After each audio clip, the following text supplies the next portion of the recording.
આજરોજ નામદાર સેશન્સ અદાલત સમક્ષ ટીઆરપીના તમામ આરોપીઓ વિરુદ્ધ કેસ ચાર્જ ફ્રેમ કરવા માટેની મુદત છે. ગઈ મુદતના 7 આરોપીઓ દ્વારા કરવામાં આવેલ ડિસ્ચાર્જ અરજી છે એ નામદાર સેશન્સ અદાલત દ્વારા રિજેક્ટ કરેલી.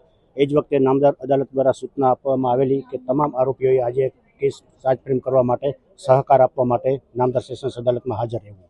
કેસ કમિટ થઈ નામદાર સેશન્સ અદાલતમાં આવેલ એ વખતેથી પ્રોસિક્યુશન અને વિક્ટિમ પક્ષ તરફથી એવો પ્રયાસ રહેલ છે કે કેસની ટ્રાયલ ડે ટુ ડે ચાલે, વહેલામાં વહેલી તકે કેસ ચાર્જ ફ્રેમ થાય.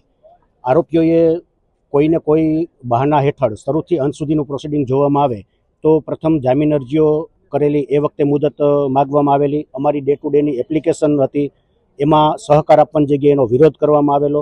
ત્યાર પછી એક આરોપીઓ દ્વારા ડિસ્ચાર્જ અરજી ફાઇલ કરવામાં આવેલી. એની સુનાવણી ખૂબ લંબાણપૂર્વક કરવામાં આવેલી, એમાં દિવસો પસાર કરેલા. ગઈ મુદતના નામદાર સેશન્સ અદાલત દ્વારા 7 આરોપીઓની ડિસ્ચાર્જ અરજી છે એ રિજેક્ટ કરવામાં આવેલી. એક બાજુ કેસ છે એ ચાલવા ન દેવો. કેસ ઓપન ક્યારે થાય? કેસ સ્ટાર્ટ ત્યારે થાય કે જ્યારે કેસ છે એ ચાર્જ ફ્રેમ થાય. કેસ ચાર્જ ફ્રેમ જ નથી થયો ત્યાં સુધી ચાલુ થવાનો કોઈ વિકલ્પ નથી. તો કેસ ચાલુ નથી થવા દેવો, કેસ ચાર્જ ફ્રેમ કરવામાં સહકાર નથી આપવો, અને બીજી બાજુ જામીન ઉપર મુક્ત થવા માટે એવી રજૂઆત કરવી કે હજી સુધીમાં કેસ ચાલુ નથી થયો. એટલે આ હકીકત જોવામાં આવે તો આરોપીઓ કોઈ પણ રીતે કેસ ડીલે થાય એવા પ્રયાસો કરી રહ્યા છે.